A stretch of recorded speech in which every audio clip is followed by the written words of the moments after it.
Hey y'all, I'm back again. Here we are on day 7. My God, we've made it a week. Here we are in day 7 of What the WTF as we explore life post eclipse without all of the comfort and familiarity of the known and our personal history. Is that a scary thing? It certainly can be. I'm really happy you're here. If you are new to this broadcast, to this transmission, welcome. Happy to see you. Feel free to check out the previous installments. I made a playlist here on my channel entitled What the WTF, so you can catch up with all of the previous days that we have explored. Absolutely, Kenny. Hashtag buckle up. For those of you who are new, I have my comment setting set to subscribers only. So if you feel like you want to participate in the conversation, if you want to add some comments to the beautiful feed that we've got going here, all you have to do is subscribe, and then you're free to comment and engage with everybody else in the chat. I just relisted, I have a playlist. It's guided meditations and sound healings, I think. It's something like that, sound healings and guided meditations. I just had a ton of guided meditation and sound healing files that I had unlisted, and I have just now this morning relisted them as public. So if you're looking for some guided meditations, if you're looking for sound healing, and I'm talking like audio files that will actually help you. There's power, there's medicine in these sound healings and in these recordings. So I invite you to listen to those totally free, no charge, no cost. I think some of them may be monetized, so I apologize. You may have a little bit of an ad break at the beginning, but I believe that I have done everything I could to get rid of the mid-break ads so that you should be able to listen to the entirety of the file without being interrupted. If that is not the case, please feel free to leave a comment and let me know. Thank you to everybody who is continuing to show up, who is continuing to engage. I love seeing you all in the chat here. We've got this nice little crew of people who are consistently showing up and exploring. I know many of you are in different parts of the world, and so while we're doing this live, you are either asleep or you're at work or something and are unable to watch live. And I love that you are showing up to watch the replays. Like, share, subscribe. And I don't just say that as like a social media bot. Like, I really do think, like, let's accept the fact that there's a fucking algorithm. Like, we can just all agree to that. And let's accept the fact that the algorithm is slanted or biased in a very specific direction. And the one thing that, regardless, that the algorithm always responds to is activity, attention. So if you're liking, if you're sharing, if you're viewing, if you're reviewing, if you're reposting, if you're commenting, all of that brings it up to the surface and brings it back to the top. And the reason that I want more people to know about this is because what we're doing is creating ripples. Now, I know a lot of you are coming with a lot of questions. I know a lot of you, a lot of humans right now are feeling this squeeze. And let me know in the comments if that's you, if you're feeling the squeeze or the pinch right now. It's okay. Pressure and intensity are required for transformation, right? Takes a whole lot of pressure to make a diamond. Gold is refined through intense and radical heat. So these experiences that we're having, regardless of how the mind or the human perspective may be defining them, or the stories that we may be tempted to tell about it to make sense of it, just stay here. Just stay here. It's all good. It's all good. And I know so many of you have questions, and I am so here for the fire comments. So please continue to offer your questions, your feedback, your curiosities, your frustrations. All of it is welcome here. But only love can stay. And today, I think that I've been talking about this performer, right? The sense of needing to arrive with a show or something to offer, or something to give, the minimization of my presence simply as enough. And another layer of self that I'm tapping into is the commitment issues. The one who just says, "Oh, fuck it. Who cares? Let's just go. Just burn it all down. Just ghost. Just delete it all. Get rid of it all. Who cares? Just fuck it all and just let it go." I love that I am continuing to show up here every single day and will continue to do so for the next, what? We've got 7 days. So for the next 23 days, I will continue to show up. And that is making my inner commitment freak go crazy. And what I'm aware of is the commitment freak is totally connected to the idea of things being transactional. The commitment freak doesn't necessarily have commitment issues. The commitment freak has control issues, right? The ego voice that is saying, like, why are you showing up and doing this for free? Why aren't people booking sessions? Why aren't you getting anything out of this? Where is your stuff? Where is your reward? Where is your golden ticket? Where is your gold star, your blue ribbon? Like, everything is just transactional to this perspective. And I just look at it and I'm like, girl, calm the fuck down. Like, what else are you going to do? Like, seriously, you are in the middle of nowhere without a car. What the hell else are you going to do, girl? Go for it. Please show me what better thing I could be doing. This reminds me of, and I have a video about this I have this playlist, Tools for Transformation, and there's a brief video. I just made a short out of it. By the way, I just fucking figured out how to make shorts yesterday out of my long form videos. So I am going all in. I'm going ham on the shorts thing. So expect to see a lot more content from me from older stuff and from long form. Anyway, I have this video. It's called Something About the Shadow Self, or one of my favorite prompts for shadow work. And in that video, I share that it's very, very simple. When you find yourself prompted, seduced, urged, pushed, tempted, whatever, to go back into old behavior, go back into old habits, go back into old patterns, you just say to yourself, you can do whatever you want. You just have to tell me why.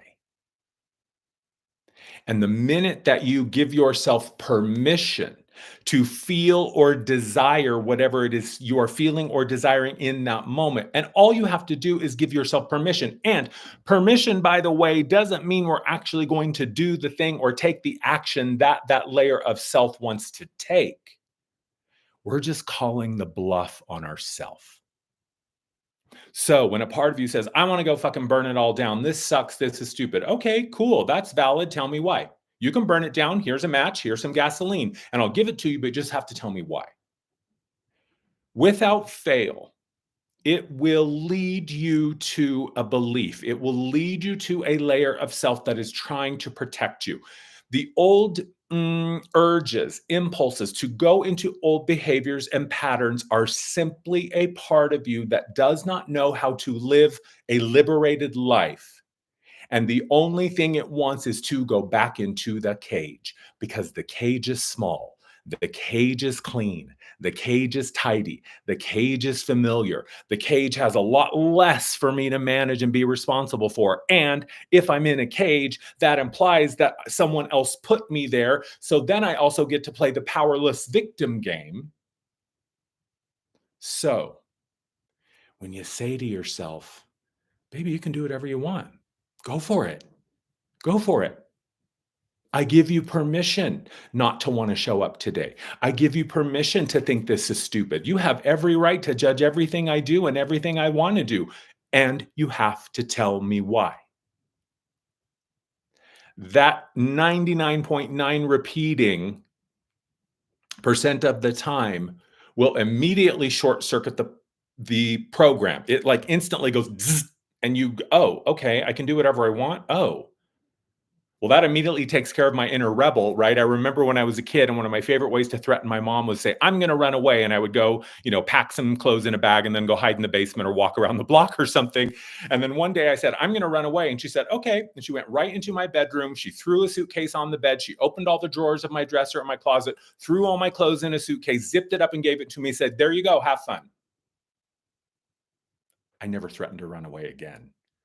I realized that this was total bullshit. That I was not going to run away, that I was just using that as a manipulation tactic to try to get what I wanted.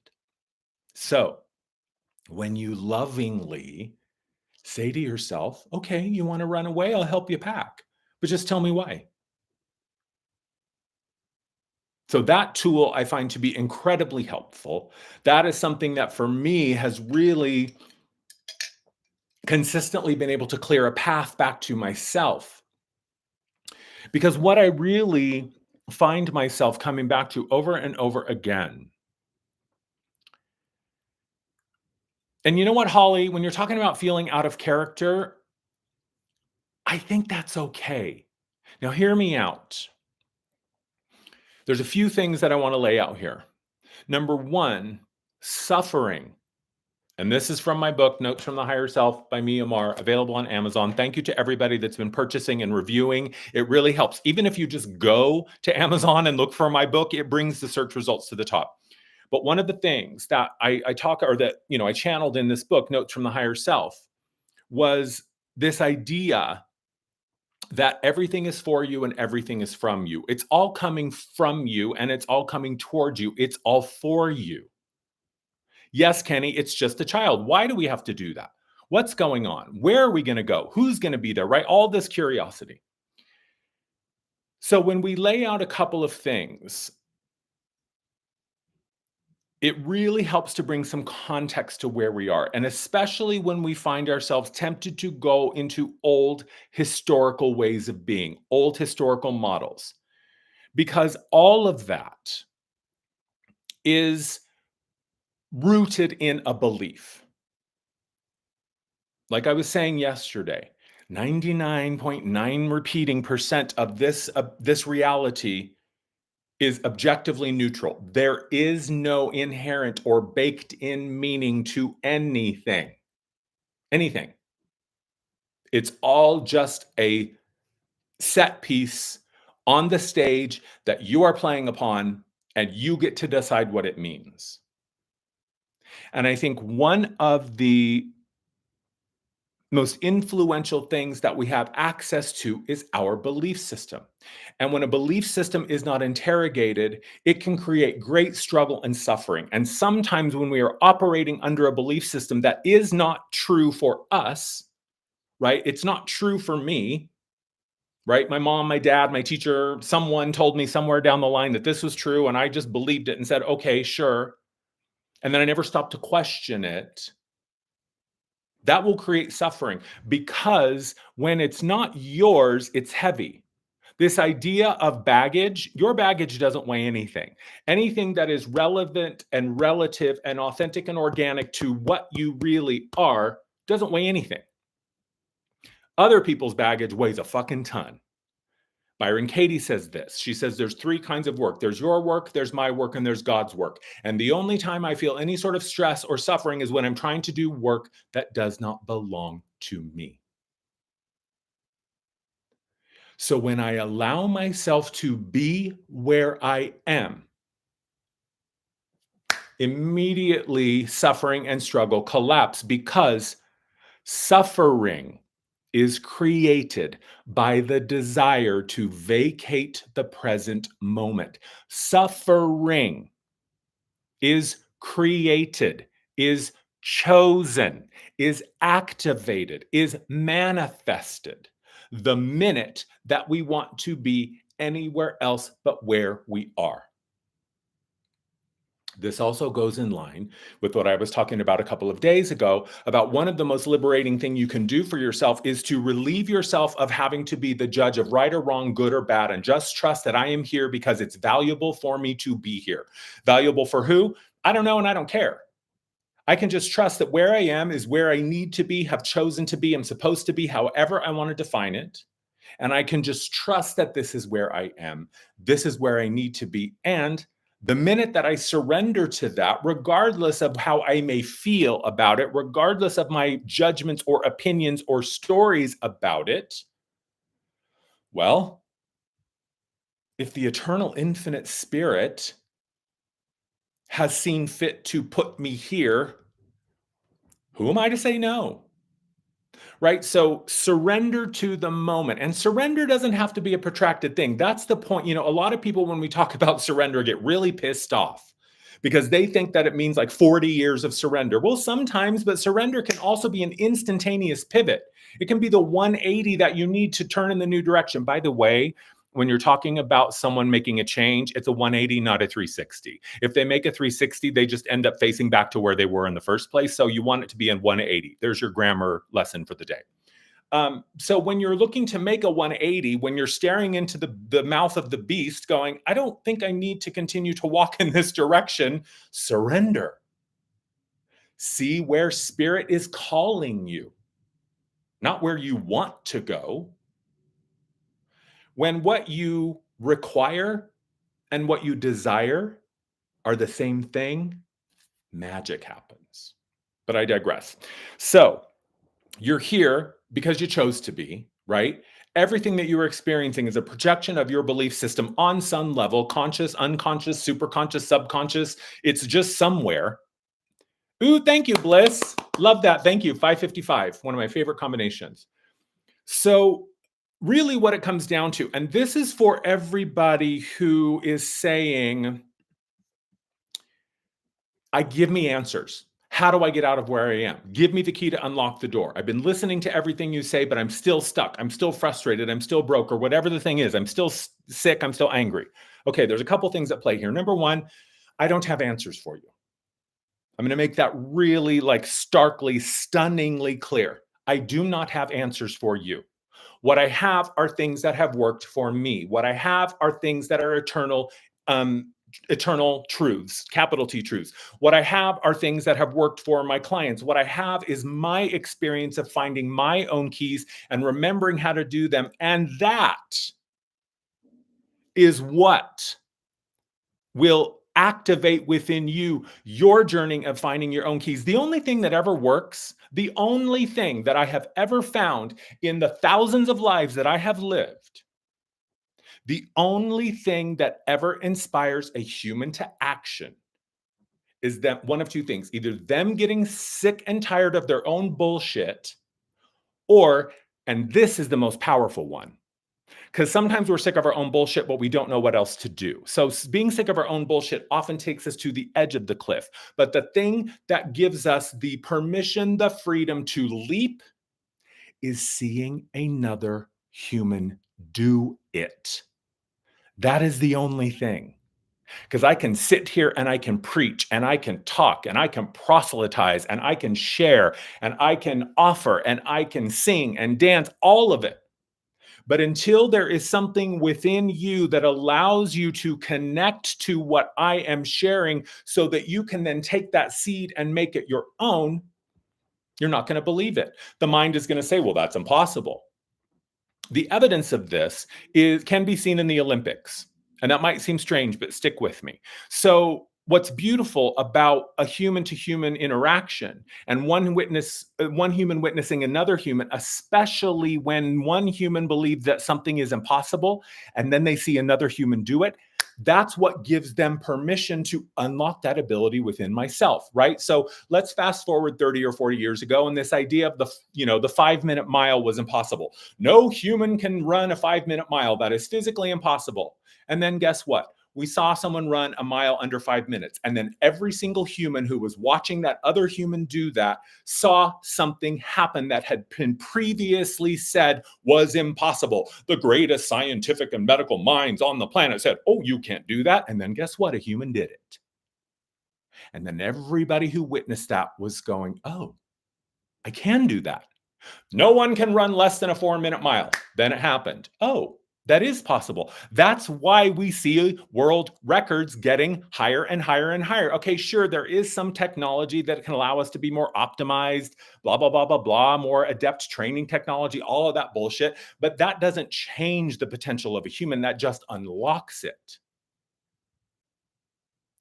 So when you see someone else doing something that you previously thought was impossible or not probable or was never going to happen for you, instantly it's possible.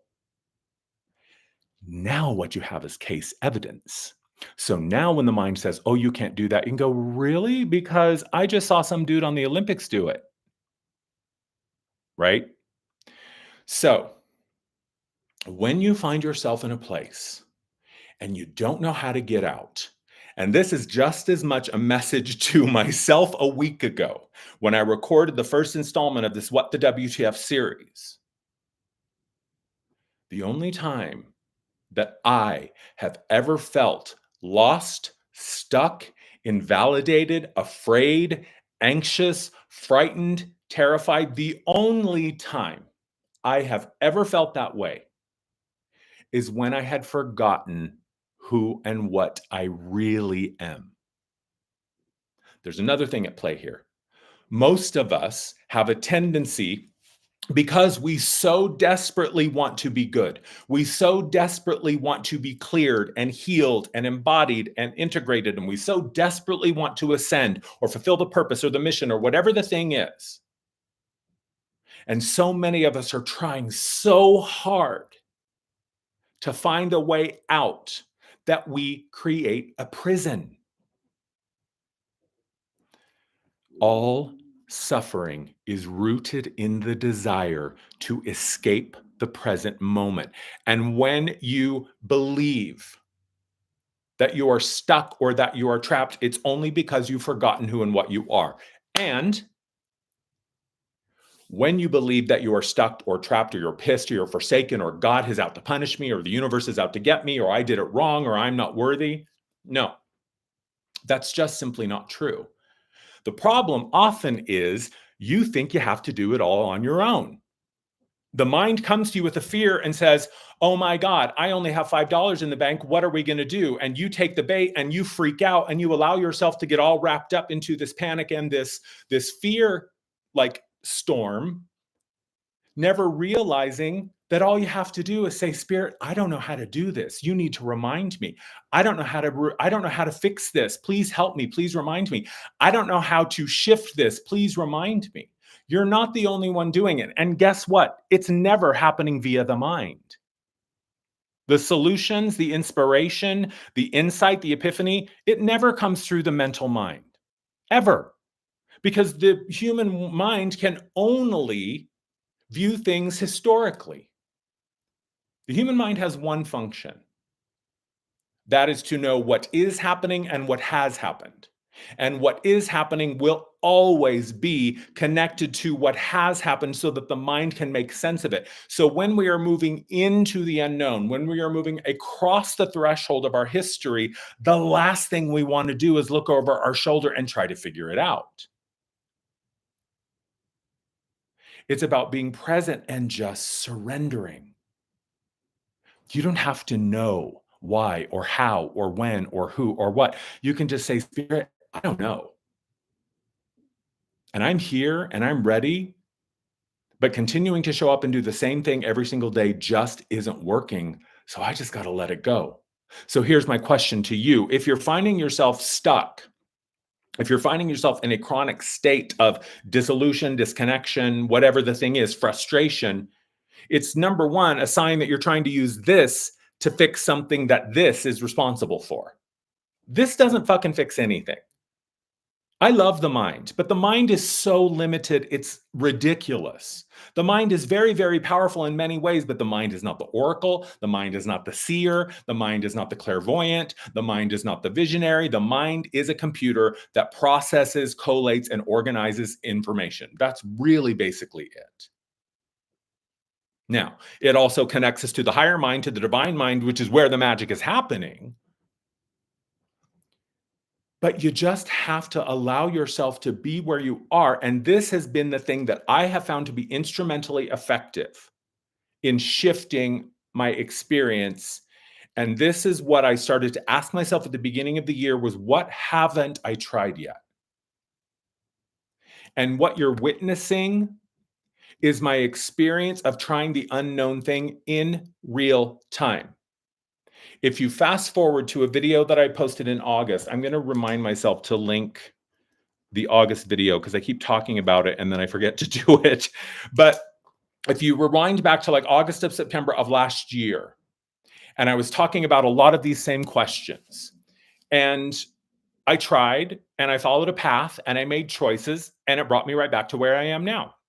And where I was 6 months ago is kind of exactly the same place.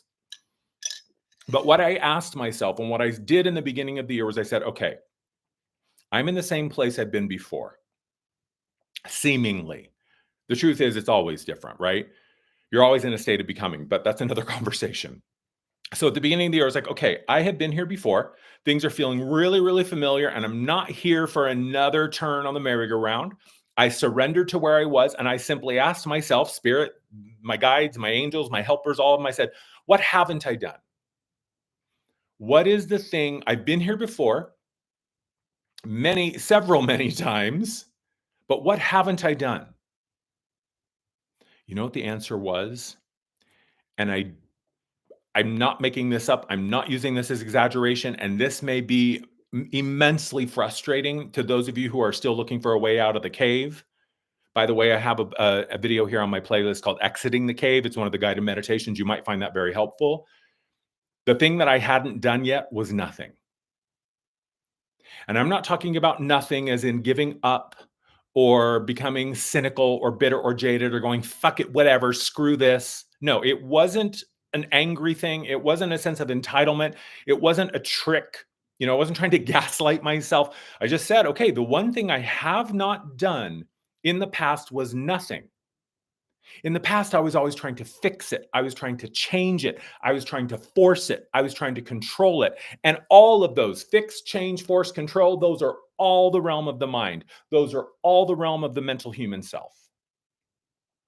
And I had to really get honest with myself and say, okay, I've talked about surrender, but I was never able to help myself. Eventually, I'd always have to get my sticky little fingers in the pot. And I just said, no, I'm not going to do it this time. And you know what that required me to do? Was basically sit on my hands for the entire month of January and February. I was doing some tarot forecasts for the 2024 tarot readings, but other than that, I wasn't really doing anything. I wasn't messing with my website. I wasn't messing with my copy. I wasn't opening another social media account. I wasn't, because essentially all that is doing is rearranging the furniture. I wasn't really changing anything. I was just letting my mind have some activity so that it could feel like, oh yeah, that looks different. I made some great change. Well, not really, girl. You just moved the sofa from one side of the room to the other, but whatever. You can believe that that was real change if you want. But truth be told, I did nothing. I refused to budge, and I made a deal with Spirit. I said, I will show up every single day. I will be present. I will be clear. I will be free from judgment, expectation, entitlement, or requirement. I will simply arrive. And when it is time, I know you will ring the bell. And for a month and a half, I did, actually almost 2 months, I did nothing. Nothing related to my practice. I did other things that I loved. I did a whole lot of nothing, but I did not rearrange the furniture. I refused.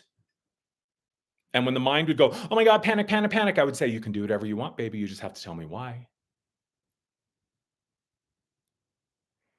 And so I did nothing for 2 months.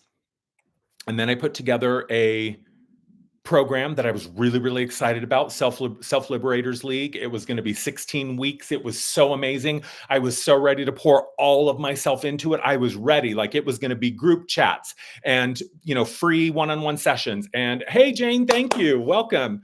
And all sorts of stuff. Like it was legit. Like this Self-Liberators League was like the ticket to your self-liberation.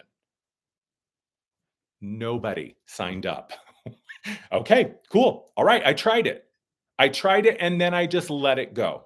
That didn't work. Then I tried another one. That didn't work. So I let it go. And what I realized was I had gotten really good at doing nothing, but it's like the mind was just waiting. Yeah, crickets, Kenny, like beyond crickets.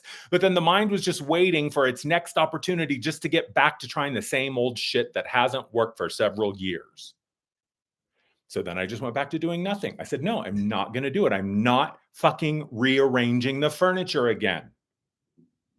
And I had to dig my heels in. And it wasn't resistance to self or spirit. It was resistance to the small parts of me that only know history. And they weren't going to give me anything new. They can't. They don't understand. It's impossible for that layer of self that is rooted in the history of survival and scarcity to understand where I'm headed. So I just stopped and I refused. And I even was this close to pulling the plug on my website. Like I was so in the vein of nothing that I was trying to become nothing. Like it was sort of like imploding into myself. And I focused on the things that I loved. And I focused on the things that lit me up. And I focused on watching videos and reading things and listening to things that were inspiring, that were about people actively taking accountability and responsibility, about people who are actively dancing and partnering with spirit. Partnering, collaborating.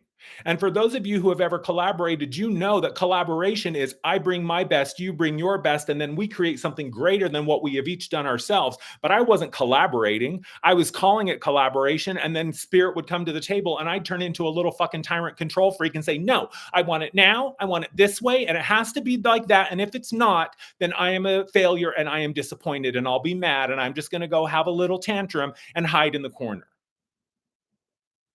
So I stopped doing that. I stopped doing that. I would check in, I would meditate, I would journal, I would pull cards, I was present in every moment with myself. And I watched the part of me that was always terrified. I watched the part of me that desperately wanted to go back to the old ways. I watched the part of me that would have tried anything. And I let him flail, and I let him freak out, and I let him throw a fit and a tantrum, and I pulled him close and I gave him a kiss and a hug and a cookie. And I said, there you go, babe, go play. But I did not take the bait. You just have to become more convinced of your own worthiness and your greatness than you are of the parts of you that don't understand how worthy and great you are. You just have to say to them, baby, I know you've been telling me that my whole life, but it's just not true. It's just not true. So part of it is about rearranging yourself in your life and putting yourself back in the center and trusting that the center is where your connection is. Part of it is allowing yourself, giving yourself space.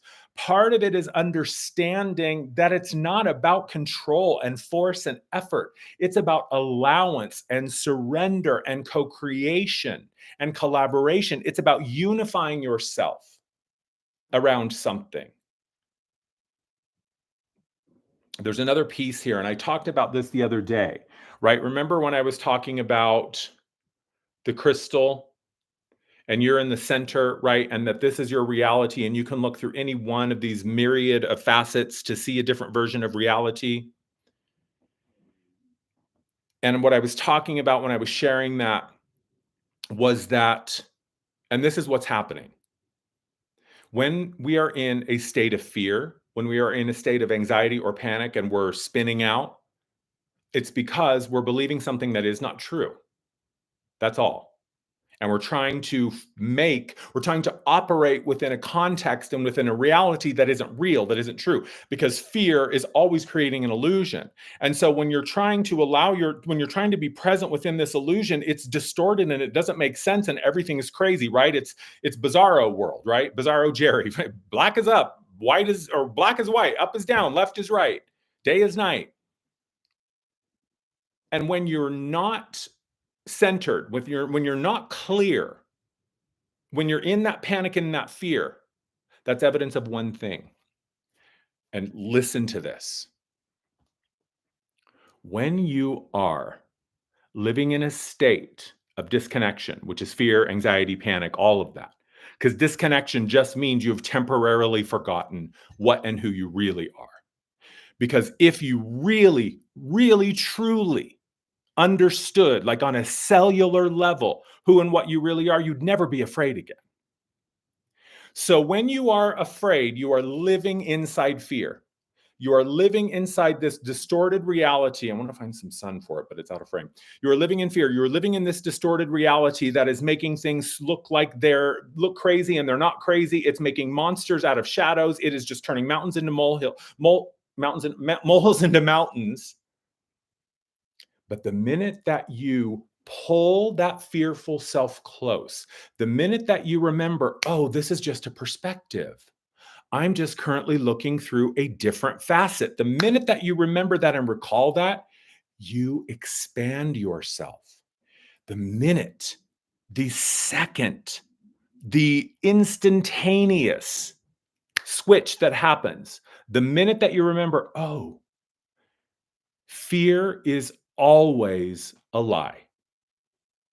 Fear is always a lie.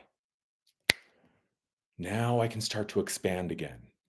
Now I can start to rise up and ascend beyond the limitations of that fear construct. And then guess what happens?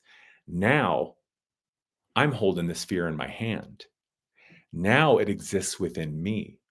And here is the magic. Write this down. Anything that exists within your field, your mental, emotional, physical, or energetic field, what I just call the material self, anything that is within the material self is under your command. When you live within it, when you live within this crystal of fear, you are its prisoner. It owns you. But the minute that you remember, oh, this is just an illusion, bam, now guess who's holding the crystal? Now this is my little fear self. Now I can pull it into my heart and I can say, baby, you're welcome here. You rest, you take a load off, you relax, you're welcome. You're not in charge anymore. Because anything that occurs within your field is under your command.